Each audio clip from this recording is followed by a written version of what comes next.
Hey everyone, welcome back to TV5 News at 9. So the deadline for the free application for federal student aid, or FAFSA, is coming up.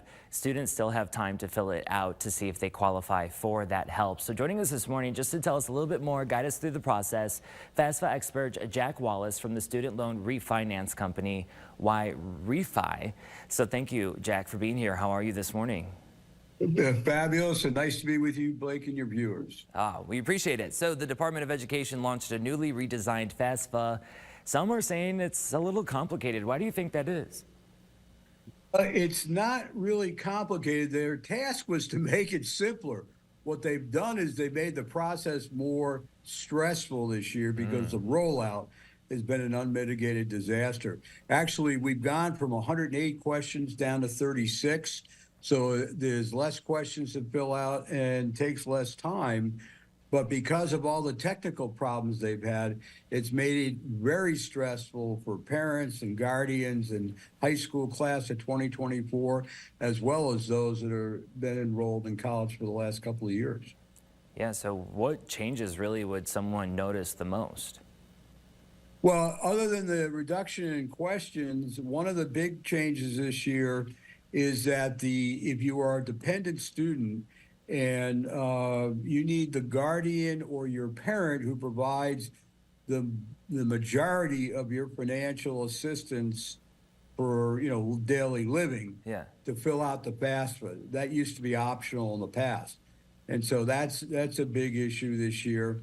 On the other side of the equation, there are 11 different languages this year, as opposed historically it's only been 2, which has been English and been Spanish. So it creates an opportunity for more people that don't have English as a primary language to be able to fill out the form in their language.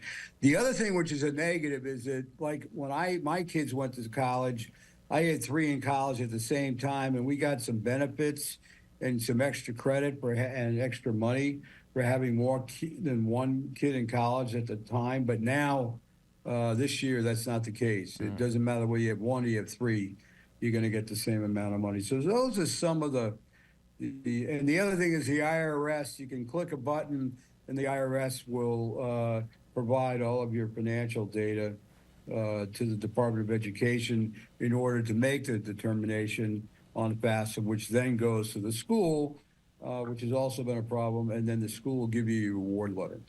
All right, good to know. And so when's the deadline coming up to fill this out? Well, the deadline for federal FAFSA is June 30th. Now, the states use the FAFSA form as well. That's July 1st in Michigan. So remember that, regardless of how much money you make, 85% of people that fill out FAFSA get money.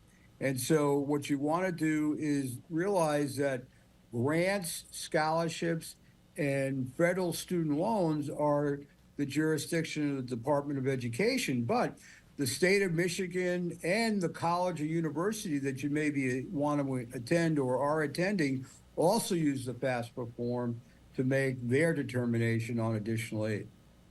Yeah, there's lots to consider here and lots to go through. So, Jack, what tips would you have for making the FAFSA forms a little bit easier, maybe less stressful, like you said? Well, the first thing you need to do is to make sure if you're a high school class of 2024 graduate or going to be a graduate, that you and your custodian or contributor, which is a parent or guardian, have gone to www.studentaid.gov and set up a FAFSA account with FSA, and then go back in a couple of days later after you confirm and fill out the form. Make sure you have a Social Security number, and you'll be good to go. The other thing is, this year you got to be an educated consumer. And it used to be in the past that a safety school meant one you could get into. With the delay in the financial aid packages being delivered to families, you got to make sure you can pick a school you're going to get into and one that you can afford. So if you're going to thinking of private, you may think of a 4-year public.